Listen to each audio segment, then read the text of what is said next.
Yields back, and I'd like to recognize Representative Amo from Rhode Island, please.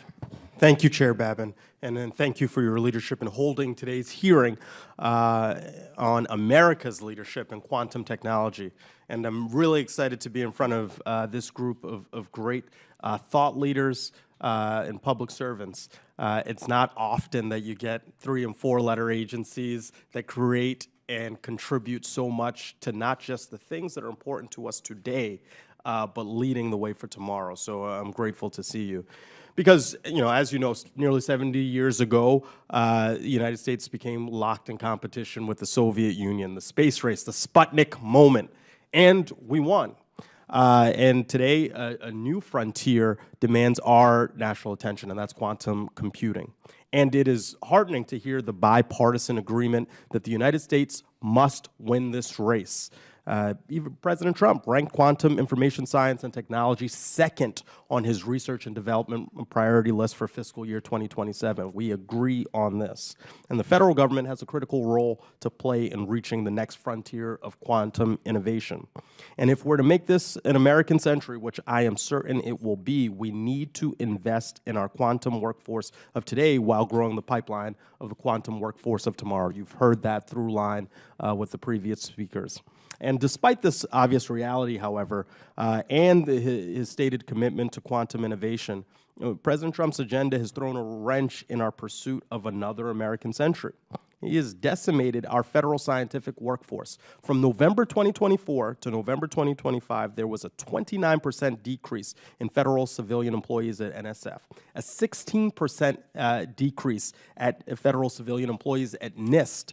And it doesn't stop there. Approximately 1/5 of NASA federal employees agreed to leave an agency they all probably love, under deferred resignation and early retirement. We need to invest in brilliant scientists, not fire them en masse. That's got to be a guiding statement. And investing at every level of the workforce will ensure that the United States can win the quantum race, just as the investments in our workforce ensured that we won the space race. But President Trump isn't doing that. He's attacking our pipeline of research talent from start to finish. Not only is he firing experts from the federal workforce, he's discouraging top-tier international talent from coming to the United States to contribute to the next generation of research. And that's seen in this aggressive immigration enforcement and sweeping attacks on international students, leading to a 12% decrease in international graduate student enrollment last fall. Why would the best and brightest come here when we've made them feel unwelcome? Why are we letting tomorrow's quantum talent go elsewhere? I know I'm preaching to the choir. You are seeing this and experiencing this firsthand. So this is a yes or no question for everyone. Are foreign-born scientists an important part of the U.S. quantum ecosystem? Starting with Dr. Kaczmarek. Yes, they are.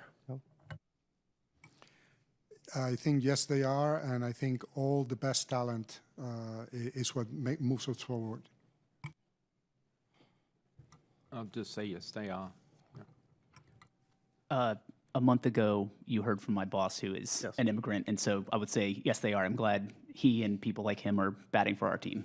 Yes, and I'm heartened to hear that, because we need to level set on our values and what's so important. And since we've stopped recruiting and retaining the top talent, our adversaries have stepped up their efforts. According to CNN last year, more than 40 rising and established scientists left the U.S. last year to go to Chinese research institutions.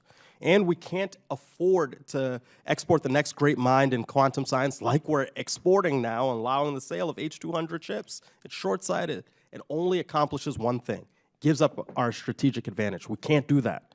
And right now, experts estimate that the Chinese government is investing more than triple the United States in applied quantum science. Yet, in 2023, our domestic private investment in quantum startups was approximately 10 times larger than China.